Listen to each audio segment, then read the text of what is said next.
পর্যন্ত আমরা যেটুকু জানতে পেরেছি, কালকে উনি একটা ছোট্ট প্রশাসনিক সভা করব 15-20 মিনিটে। নদিয়া থেকে সারা রাজ্যের আমাদের রাজ্য সরকারের বিভিন্ন স্কিমের উনি উদ্বোধন করবেন। তার মধ্যে মেনলি আছে পথশ্রী। নদিয়ার সাথে রাজ্যের প্রত্যেকটা জেলা কানেক্টেড হবে। উনি এখান থেকে সেন্ট্রালি সারা রাজ্যের পথশ্রী এবং রাজ্য সরকারের উন্নয়নের বিভিন্ন কাজ এখান থেকে উদ্বোধন করবেন। তারপরে আমাদের দলীয় যে কর্মসূচি আছে সেই কর্মসূচি। নদিয়া জেলার মানুষ বা তারা মনে করছে টাইমটা এখনো পর্যন্ত আমাদের কাছে যে শিডিউলটা আছে সময় আসছে, জনসভায় আসছে। হ্যাঁ, জনসভায় আসছেন। প্রথমে উনি শিলান্যাস উদ্বোধনটা করবেন, শিলান্যাসটা করবেন, তারপরে এখানে কি নতুন 26-এ ইলেকশনের আগে নতুন কি বার্তা দেবেন বলে আপনারা মনে করছেন?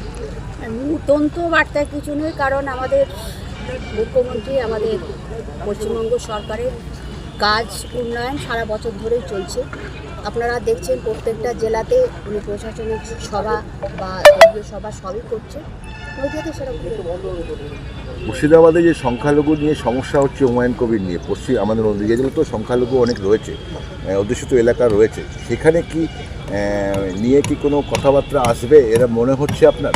দেখুন, প্রথমত আমি ও বিষয়ে কোনো কথা বলতে চাই না, কারণ আপনারা জানেন যে ব্যক্তি মানুষটা এই কাজটা করছে, তিনি একবার বিজেপির সাথে গাছছড়া বাঁধছেন, একবার নির্দলের সাথে তিনি থাকছেন, কখনো দলের সাথে থাকছেন, দলের সমস্ত সুযোগ সুবিধা তিনি নিচ্ছেন, আবার দলের বিরুদ্ধে যাচ্ছেন।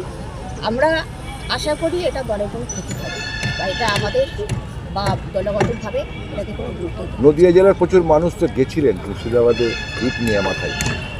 দেখুন, এ বিষয়ে আমি একটা কথাই বলতে পারি, এটা একটা আলাদা ইস্যু, এর সঙ্গে পলিটিক্যাল কোনো বিষয় নেই।